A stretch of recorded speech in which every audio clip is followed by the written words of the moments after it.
Mother Teresa school द्वारा चालू किए गए ऑनलाइन क्लास में सभी विद्यार्थियों का स्वागत है। कक्षा 10 पाठ 2, पाठ का नाम संघे शक्ति यानी संघ में एकता। इस पाठ के हिंदी अनुवाद में आप लोगों को करा रहा था। इससे पहले इस पाठ के 2 पैराग्राफ के हिंदी अनुवाद करा दिया था। आज ये लास्ट है, इतने का करने के बाद हमारा पाठ पूरा हो जाएगा और उसके बाद मैं इन पाठ के प्रश्न उत्तर भी आपको कराऊंगा। सबसे पहली बात कि मैं पढ़ा रहा हूँ उसको ध्यान से सुनिएगा। वीडियो में आप पुस्तक अपने सामने खोल करके और इस वीडियो को देखिएगा ताकि आपको समझ में आए हिंदी अनुवाद कैसे करना। बिना पुस्तक के नहीं पढ़ना है। आप जब इस वीडियो को देखना चालू करें तो अपने सामने पुस्तक खोल करके रख ले। जैसे तत् श्रुत्वा, यह सुन करके या वह सुन करके, कपोत राज से शंका, कबूतरों के राजा के शंका का अनादर करके, सर्वे कपूता, सभी कबूतर, तत्रोपविष्टिता, वहां उतर गए। अनंतरम, उसके बाद, सर्वे जालेन बद्धा बभूव, सभी क्या हुए, जाल में बंध गए। पहले क्या हुआ, तत्श्रुत्वा, यह सुन करके, कपोत राज से शंका च अनादृते, कबूतरों के राजा के शंका का अनादर करके, सर्वे कपोता, सभी कबूतर, तत्रोपविष्टा, वहां उतर गए। अनंतरम सर्वे जालेन बद्धा बभूव, और उसके बाद क्या हुआ, सभी जाल में बंध गए। ततो यस्य वचनात्, उसके बाद में, ततो यस्य वचनात् तत्र अवलंबिता, उसके बाद में वहां जिसके वचन को सुन करके उतरे थे, तम सर्वे तिरस्कुर्वन्ति, उसका सभी क्या करने लगे, तिरस्कार करने लगे। सभी क्या करने लगे, तिरस्कार करने लगे।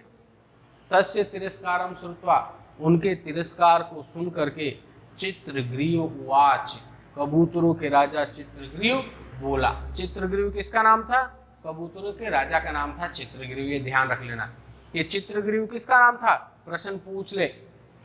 चित्रग्रीव कस्य नाम आसीत, यानी चित्रग्रीव किसका नाम था, कपोत राजस्य, यानी कबूतरों के राजा का। उवाच, यानी बोला, नायम अस्य दोष, यह इसका दोष नहीं है। विपत्ति काले विस्मय एव का पुरुष से लक्षण, संकट के समय घबराना ही कायर पुरुषों का क्या होता है, लक्षण होता है। संकट के समय घबराना ही कायर पुरुषों का क्या होता है, लक्षण होता है। तद अत्र, तो अब यहाँ, धैर्य अवलंब्य प्रतिकार अचिंत्य, धैर्य को धारण करके प्रतिकार यानी इस समस्या से बचने के उपाय के बारे में हम सोचते हैं। इदानीम एवं क्रियताम, और ऐसा ही हमें करना चाहिए। सर्वेक चीति भूय, सभी एक होकर के, जालम मादाय ऊडिताम इति विचिन्त्य, कि सभी एक होकर के जाल को लेकर के उड़ जाते हैं। इति विचिन्त्य, ऐसा सोच करके, सर्वे पक्षिणः, सभी पक्षी, जाल मादायो उत्पतिता, जाल को लेकर के उड़ गए। अनंतरम स व्याध, उसके बाद वह शिकारी, व्याध का मतलब क्या होता है, शिकारी, सुदूरा यानी लंबी दूरी तक, जाला पहाड़ कान, तान अवलोक्य, उड़ते हुए लेकर के जाल को, पक्षियों को देख करके, पश्चात धावनम अकरोत्, उनके पीछे दौड़ता रहा। ततः तेषु, उसके बाद उसके, चक्षु विषयाति क्रांतेषु पक्षिषु सब व्याधो निवृत्त, कुछ दूर उनके पीछे दौड़ा, तो उसके बाद में क्या हुआ, कुछ दूराई के बाद या थोड़े समय के बाद में वो पक्षी उसके आंखों से क्या हो गए, ओझल हो गए, यानी दिखना बंद हो गए। क्या हुए, दिखना बंद हो गए। दोबारा से एक बार बता रहा हूं, ध्यान से सुनिएगा। तत्श्रुत्वा, यह सुन करके, कपोत राज से शंका च अनादृते, कबूतरों के राजा के शंका का अनादर करके, सर्वे कपोता तत्रो उपवेष्टिता, सभी कबूतर वहां उतर गए। अनंतरम सर्वे जालेन बद्धा बभूव, और उसके बाद सभी जाल में क्या हुआ, बंध गए। ततो यस्य वचनात् तत्र अवलंबिता, और वहां पे जिसके वचनों से या जिसके वचन को सुनकर के वहां उतरे थे, तम सर्वे तिरस्कुर्वन्ति, उसका सभी क्या करने लगे, तिरस्कार करने लगे। क्या करने लगे, तिरस्कार करने लगे।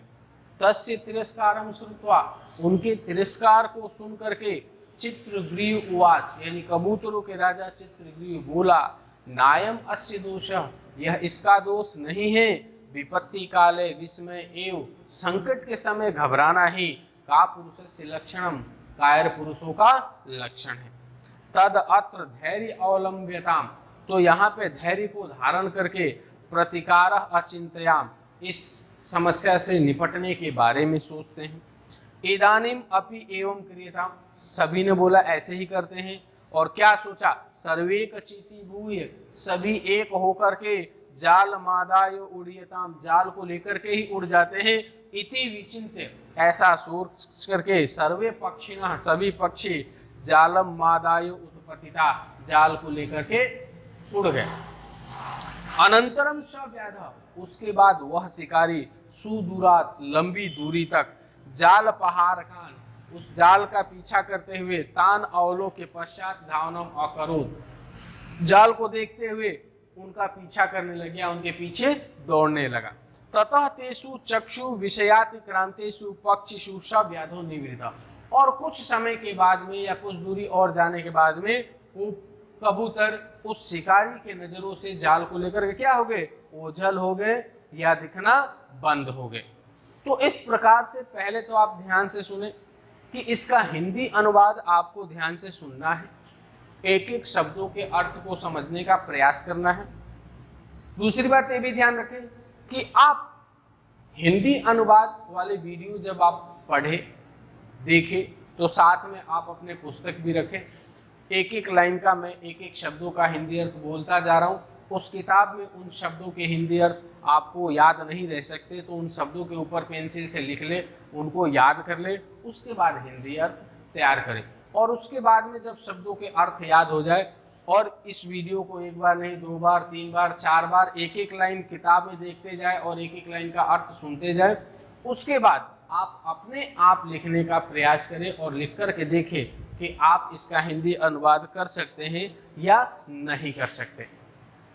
आज के वीडियो में मैं इस दूसरे पार्ट का पूरा हिंदी अनुवाद आपको करा दिया।